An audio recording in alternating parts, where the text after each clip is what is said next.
Welcome to episode 5 or 6 of Beyond the Exchange. It's an inside joke from a moment ago that you missed out on because of editing. But trust me, it was hilarious.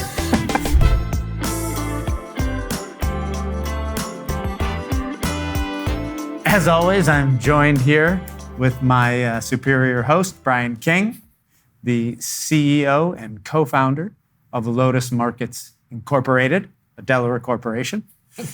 And I am Jeremy Smith, your humble servant COO. Welcome, Brian. Thank you for having me, Jeremy. No problem, and welcome, Jeremy. All right, well, we know that, before we get started on a normal thing, where we get our random topic from ChatGPT, what did you think of our episode last week? And for those who missed it, it was our first ever episode with an outside guest that we had. What'd you think? I really enjoyed it. Michael Blaugren is a good friend and an incredibly smart guy.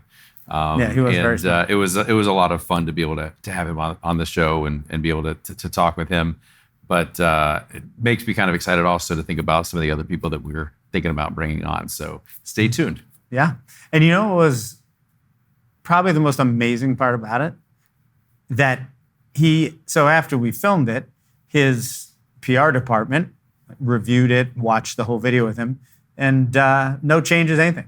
Yeah. Like, just go. I mean, which I thought it was good. And I didn't specifically see anything that should have changed, but PR departments and legal departments and everything, they're like, no. But not a thing. They watched it. They loved it. And they say, well, what do they say in the newspaper business? Or what did they say 100 years ago? Print it, put it to press? Sure. Well, you're not going to save me on this one, are you? I wasn't a newsie, so I don't know. Not a newsie. Roll it. Damn, I can't remember what it is. Oh, well, I'll think of it later. If you know what I'm talking about, please type it in the comments below. And while you're doing that, like and subscribe. All right, so now it is time to choose our random topic for the day. All right, I'm excited. It's going to work on the first time. All right. Because so far, out of our first 4 or 5 episodes, it's every time there's been something. But I figured out a hack. Oh. Yeah, and it's going to work this time. It worked. All right. But here's the problem with it. So what came up was the Gilded Age. Now here's the thing. That's all right. You don't worry. You don't have to be upset with me. Please don't beat me. Please don't beat me. Brian hits me mercilessly if these don't go well.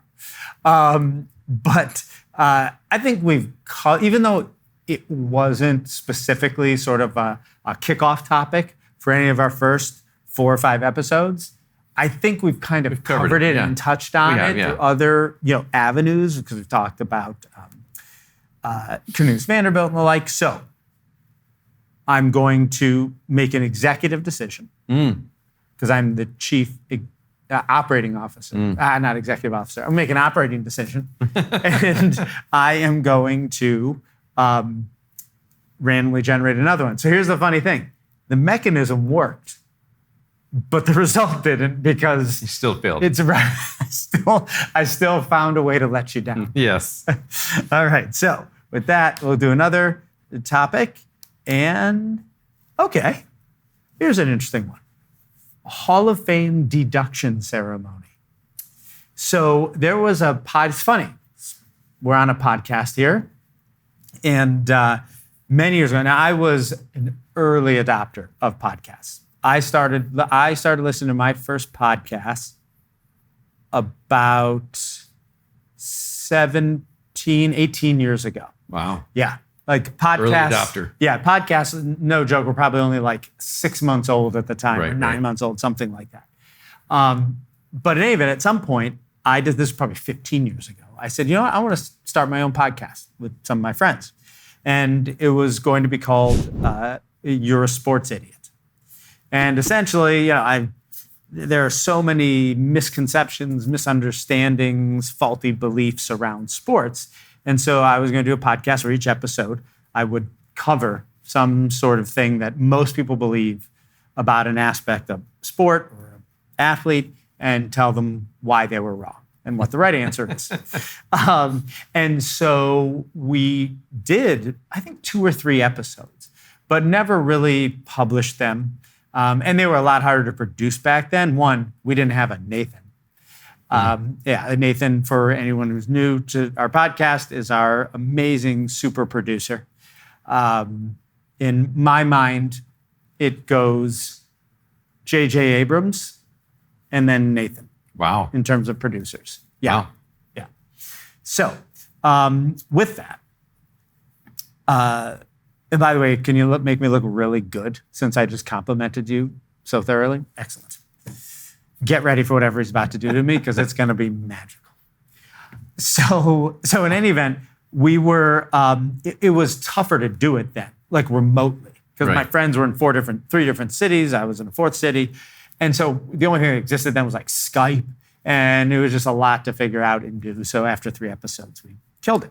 But one of the recurring episodes that we were going to do, I mean, you know about Hall of Fame induction ceremony where people get, put into the Hall of Fames for football, baseball, what have you. And I thought, you know what? There are a number of people who are in given Hall of Fames who I don't think should be in the Hall of Fame. And so we would have a recurring episode. The plan was, every 6, 7, 8, 9, 10 episodes, and do a Hall of Fame deduction ceremony where we would officially take someone out of the Hall of Fame. And so that was a lot of fun. We did 1 episode, and it was for Bill Walton, the basketball player, the famed center of UCLA, and then Portland Trail Blazers, and ultimately the Boston Celtics. And he is in the professional basketball Hall of Fame, but he shouldn't be. Right. Like, if you look at his statistics, they are perfectly average. But yet he's in the Hall of Fame. You're like, why? And it's because of his college career. His college career was so amazing, which is not a reason to be inducted into the professional Hall of Fame, but yet, like I said, people are sports idiots. When it comes to sports, people kind of lose their rationality. And so because of his college, 2 things. One, because of how good he was in college, they put him in the Hall of Fame, but also people go, oh, if he just wasn't injured, he would have been Hall of Fame. And I'm like, you can't do that. You can't say that. I think the only time you can say that is if the couple of years when that person wasn't injured, if they were so unbelievably spectacular, like beyond elite. Anything ever done before. Like if Wilt Chamberlain would have gotten hurt and been out of the league after his first 4 years, I would have been okay putting him into the Hall of Fame because they were beyond anything ever achieved by a basketball player. But even when Bill Walton wasn't injured, the year he won the championship with the Trailblazers, his stats were good. Yeah. So not a Hall of Fame. We are taking him out of the Hall of Fame. Wow. You don't feel like it's too soon? I mean, he just passed away. Oh my gosh. Months ago. I forgot he died. Yeah. Oh, well, to the Walton family, who I know is watching this, I want to, send out my heartfelt condolences and say that I'm sorry for both my and Brian's insensitivity to this issue. I was calling out. I was being sensitive.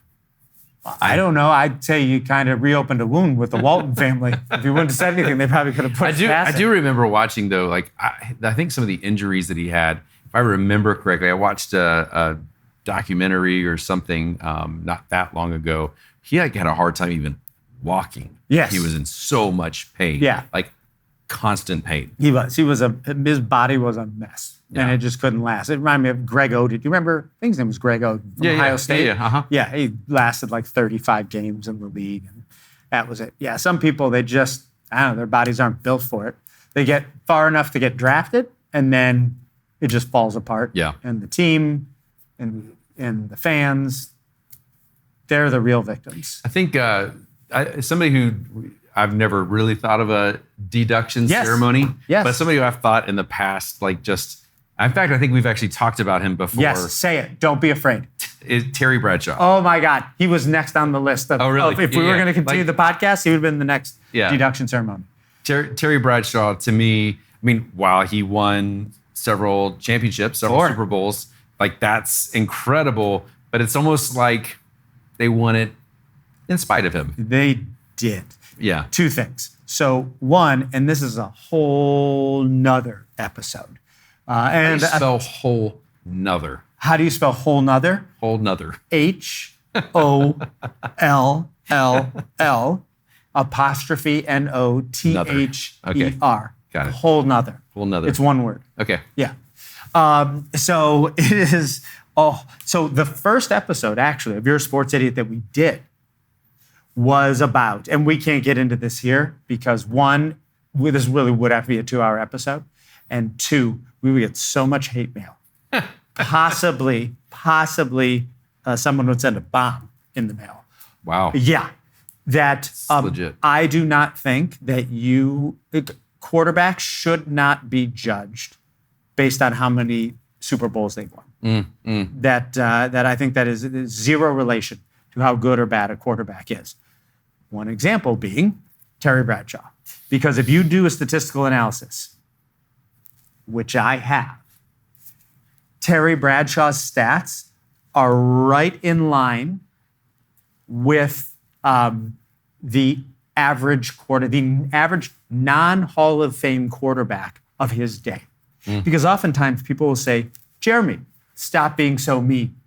Terry Bradshaw, you're comparing him to quarterbacks of the day. Well, that's not fair because completion rates were different because he threw way downfield. Everybody did back then, and blah, blah, blah, blah, blah. And after they're done talking and I'm not listening to them because I know what they're going to say, I show them the stats of quarterbacks of his era. And the Hall of Fame quarterbacks of his era, all of them significantly outperformed Terry Bradshaw, except one, Joe Namath. And all of the non-Hall of Fame quarterbacks, they, like I said, Terry Bradshaw's stats is on par with Joe those Namath's guys. Were worse than yes, Terry worse than Terry Bradshaw, but he's in the Hall of Fame too. So he's another one who should be deducted. The reason he got into the Hall of Fame, one, I think he was the first passer to pass for over 4,000 yards. Could have been Johnny Unitas, but I think it was Joe Namath. And that, after he won the Super Bowl and beat speaking of Johnny Unitas, the Colts, he beat the Colts, that carried him into the Hall of Fame. But statistically, his performance, he didn't deserve to be in the Hall of Fame either. So yeah, but Terry Bradshaw, complete and utter fraud. Complete and utter fraud. Yeah, and I say that to the Bradshaw family, who I know they're listening to. I'm sorry that I have to take down your husband, father, grandfather, and great-grandfather. I don't know if he's that old, but he looks that old. So he might have great-grandchildren. I'm sorry, kids, but he should not be in the Hall of Fame. So yeah, so there's Terry Bradshaw. I gotta say, I feel better after that. Now that you've put it out there. Yeah, okay. I do. Because that's something I've been holding inside. Every time I walk past Terry Bradshaw, I'm just like, I just give him a nod like, you're in the Hall of Fame and you deserve it. But he doesn't. And now people know. And so that makes me happy. How was your weekend? Week was good. A lot of driving. Oh, yeah. That's right. Tesla enraged you. It did. It did. So did a round trip to St. Louis. Daughter plays beach volleyball. She had 2 scrimmages and a fundraiser. So we went to that. And then we came back. And then we went to my other daughter, who she's also a college athlete, was playing soccer in Kansas City. Coincidentally, her team was playing here. So but we had to come back to Kansas City, rush back to be able to make it to her game, who was here. But it was good. It was a lot of driving, though. It is. But how many miles do you think, if you combine you and Marie, and just Marie alone, how many miles do you think you've driven to see your girls' sporting events? So I will say this. Marie is, I think, maybe reached sainthood. But I know that we bought her car, the car that she's driving now. We bought it brand new right at a year ago. And she has 19,000 miles on it. And she does not work outside of the home. Oh my gosh. So there's no commute factored in there. No commute factor. Oh my gosh. No business trips. That's moving. That's basically going back and forth to colleges and various other states of where they happen to be playing. Wow. I'm with her at least half the time, maybe more. But yeah, she's a road warrior. One day I hope to love my children that much. I don't think it'll happen. It's not gonna happen. But no, it's not. I'm sorry, kids. Actually, they probably don't watch. The Waltons and the Bradshaws do, but I don't think my kids watch this podcast. Yeah, probably not. They don't. Though, speaking of kids, I'll say something I am actually very proud of my son for. I think I told you this. I can't remember, but he played basketball for a long time, and then kind of fell. He was never in love with it. He just it was like his sport to do. Like if there was any sports, it was basketball that he was going to do. And so he did that, and just kind of, out of a sense of sort of duty and having something to do. But then he stopped probably for a year or two. And now he's 14 years old. To pursue his football dreams. To pursue his football dreams. And literally, I enrolled him in 5 seasons of flag football. He played in one, because all the other 4, he got injured, having nothing to do with football. It was like random injuries. He got injured within 3 days of each of those other 4 seasons starting. Never could even get on the flag football field other than that one season, because he just kept getting injured. And then eventually he wanted to get on the high school football team. But then, I was like, Colin, someone's going to hit you and your bones are going to turn to dust. And so... Mr. Glass. Yeah, I mean, honestly. And then he's like, I think I want to do basketball again. And I used to have to force him to go outside and shoot his shots. I'd say, shoot 100 shots. And that's how you get a really great shot. Now, on his own, without any prompting by me whatsoever, he probably shoots 300 to 400 shots a day. And not only will he shoot shots after he gets home from school, but every morning he gets up at 5:30 a.m. and he's outside on our neighborhood's basketball courts shooting shots in the dark. And I said to him, I'm like, Colin, how can you shoot in the dark? You can't even see the hoop. And he's like, if I'm doing it right, I don't need to see the hoop. And I was like, that's my boy. That's right. Yeah, it's right. I love it. Who's your favorite NBA player of all time? NBA player of all time? Well, So I would say Jordan, because I think that's when I fell in love with I'm sorry. I'm sorry. That's just an unspeakably common and boring answer. When I was younger, we didn't have like a lot of teams. I grew up in Jacksonville, Florida. We didn't have a team around us. There were other teams in Florida, but I think I just enjoyed watching the sport and whoever was the best. And so I didn't necessarily follow a team, but Michael Jordan was just so transformative for the sport. And just doing something different at such an incredible level. And you could just be wowed watching him. It's like you couldn't believe what he was doing in each individual game. So that made me fall in love with the sport. So I think that's why I really... And you're in the right age. Yeah. Right. So so for me, he's the reason I fell in love with basketball. And so that's why I go to him. If I say somebody a little bit more contemporary, I would probably say, like, I'm a big fan of watching Luka Doncic right now. I wish he could dial down the whining a little bit. Like, I think in the finals last year... I thought you were accusing him of being drunk when he played. I think last year, like, I was just so blown away by what he was able to do with his team. And I think so much was just all on his shoulders, but yet somehow he was still able to do it. He overcame what I call the Kyrie Irving penalty.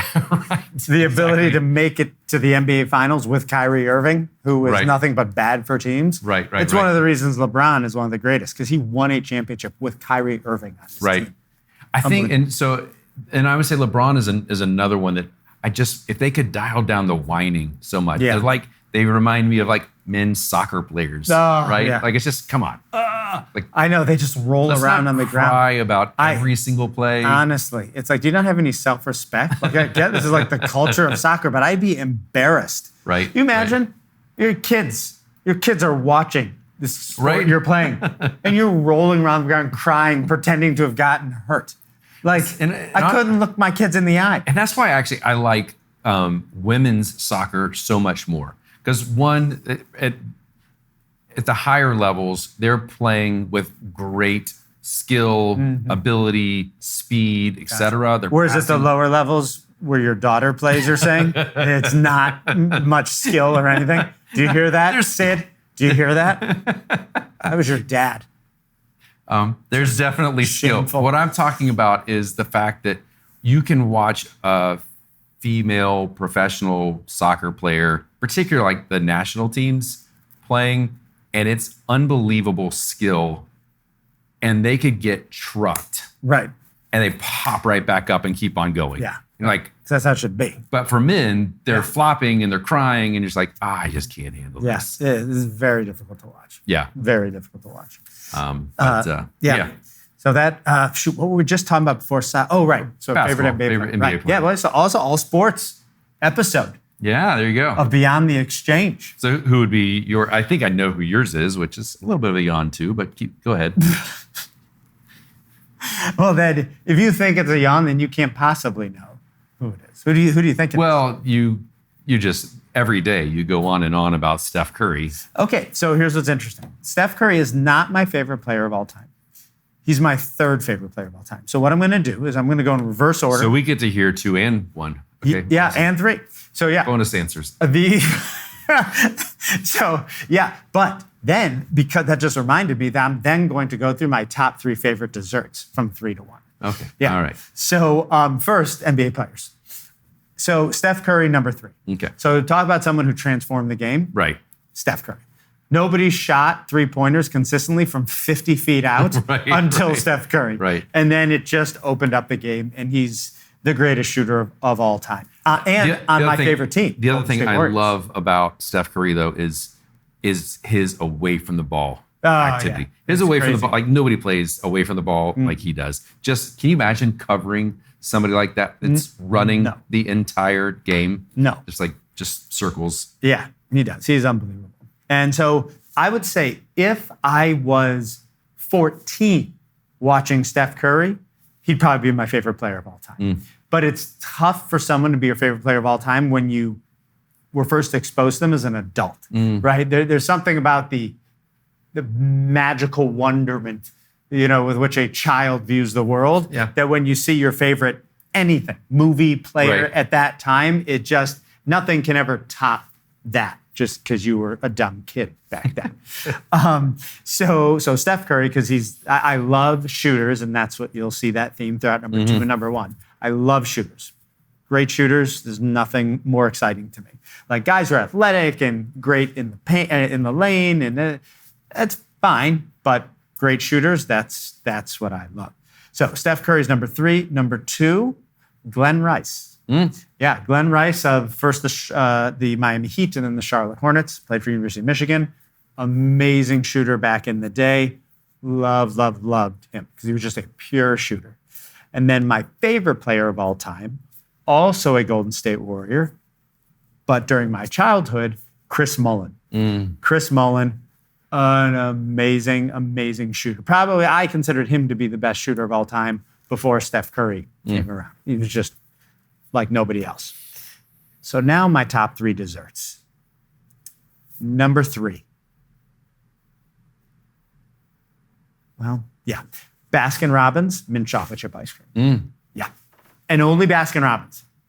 They're the only ones who get it I right. can't even remember the last time I've been to a Baskin-Robbins. Really? There's one not too far from here. You drive home almost past it every day where the Blue Valley splits into Parkway, splits it to Metcalf, or between Metcalf. That's up Metcalf right there. You should try it again. On my way home. Yeah. Yeah, it is. It's fantastic. And it's only that because they have the right color of the mint. They have the right taste of the mint, the right texture, and the right size of chocolate chips. Okay. They're not big.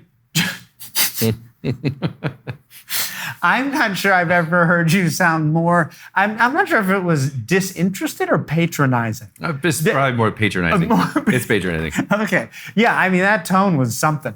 Well, I'm I'm hearing you out, but I don't like mint. I love ice cream. Like, I love ice cream. Right. Well, what's your favorite ice cream? I mean, it's a little classic, but like a cookies and cream is definitely. I'd say that's the Michael Jordan of ice cream. Yeah. This is the most safest, most boring. Do you know, if you were to ask Marie, my wife, what her favorite ice cream in the world was? Dulce de leche. Vanilla. If you're like, she just wants a bowl of vanilla ice cream. Like, really? No. Yeah. No. Listen, between you and I, you need to leave Marie. That's not okay, Brian. Vanilla? That's like saying her favorite food is rice cakes or her favorite drink is water. Oh my gosh. Or Yeah, it's the car you got her, was it a Ford Taurus? No. Okay, because wow, vanilla. All right, so 2 and 1. Yeah, 2 and 1. Number 2, s'mores. Now, do you say s'mores or s'mores? S'mores. S'mores. That's what I say. Not And s'mores. Right. Right. I don't say s'mores. I say s'mores. And people make fun of me regularly when I say that. The only reason why in this situation I would make fun of you is because s'mores happen to be number 2 on your list. Like, that's really surprising. Do you go out? You don't like s'mores, or they're number 1 on your list? Like, they're fine, but it's not like, nah. Wow, that was a weird sound. But I It's mid, as the kids would say. Except no kids do I know would actually say s'mores are mid, including my kids. My kids would be like, it's probably pretty high up there. Yeah, It's no. high up there. And I have, as you know, the palate of a 9-year-old boy. Yes. So it makes sense that it's up there. I could literally and probably have eaten 5 or 6 s'mores in a single sitting. You just said s'mores. Oh my gosh, did I? Wow. Wow, you know, there are some words like that where I don't know how I pronounce them, and actually I go like back and forth between them. Like, do I say Caribbean or Caribbean? I think I say Caribbean. But then every once in a while, If you're saying that I just talked about this with my girls over the weekend. If the only time you ever say Caribbean, Those pirates of the Yeah. Caribbean, that's the only time you actually say Caribbean. Oh, that's interesting. You say, what's the most famous pie around Thanksgiving time? Pumpkin pie? The other one. Oh, It's pistachio? with a nut. Yeah. Oh, yeah. How do you say that nut? Yeah, give me a second. It's not pistachio. It's not almond. It is. Give me the first letter and I'll. P. Yeah. Shoot. Yeah. Hold on. Pecan. Right. Pecan or pecan. Yes. Right. Pecan pie. Pecan. That's what I say. So I say. I think, say but pecan. I say pecan sometimes. I say pecan, and then my wife, who's Southern, says pecan. So it's pecan. Pecan. Pecan pie. Yeah. I want to eat a pecan. Yeah. Yeah. No. Not even pecan. Right. Or I guess you wouldn't say pecan. No, you wouldn't say pecan. But I don't Yeah, know who's pecan. this. And it's yeah. There's a lot of things that she says being Southern, very different. Than, Right. That are funny. Yeah. And it's fun to make fun of the way Marie says things, which we do all the time at the office. do, we Marie. do. I mean, Brian starts it every time, but then we just roll right into it. So pecan. I say pecan most of the time. Is another thing that I found that people here in Kansas and Missouri pronounce differently than I do, or they put the accent on it differently. How do you say it? Like, the financial arrangement where you pay a premium. So if something bad happens, you get a lot of money to replace your house or your car. You know Insurance? that. Yeah. Say it again. Insurance. Yeah. Insurance. Insurance. That's what I say. I say insurance. But most people in Kansas, Missouri say insurance. They hit the in real hard. And I find it very discomforting when people say that. Yeah. Insurance. I'm like, no, it's insurance. And then we fight.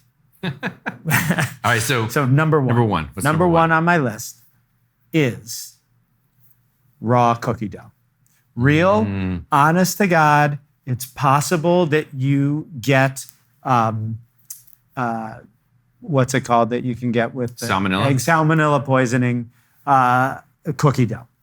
Like not store-bought stuff, not at the grocery store, not at those places that try to sell different types.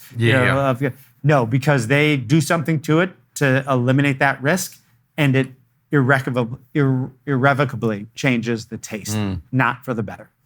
And so that is the best. And so what I do once a year, sometime during Christmas week, is I will make an entire batch of cookie dough and I will bake none of it. And I will eat that entire bowl within 36 hours. Wow. 36 hours, I will eat an entire batch of raw cookie dough. Marie makes really good chocolate chip cookies. I know you've eaten them before. Oh, they are. They're really good. And believe it or not, yes, these really good cookies are gluten-free. Yes. Which most people would be like, gluten-free? That's got to be disgusting. Yes. But it's actually they're really good. Yeah. But she does something pretty similar. A lot of times she'll make the chocolate chip cookies and then we'll make half of it baked and then the other half will be cookie dough, put it in the refrigerator.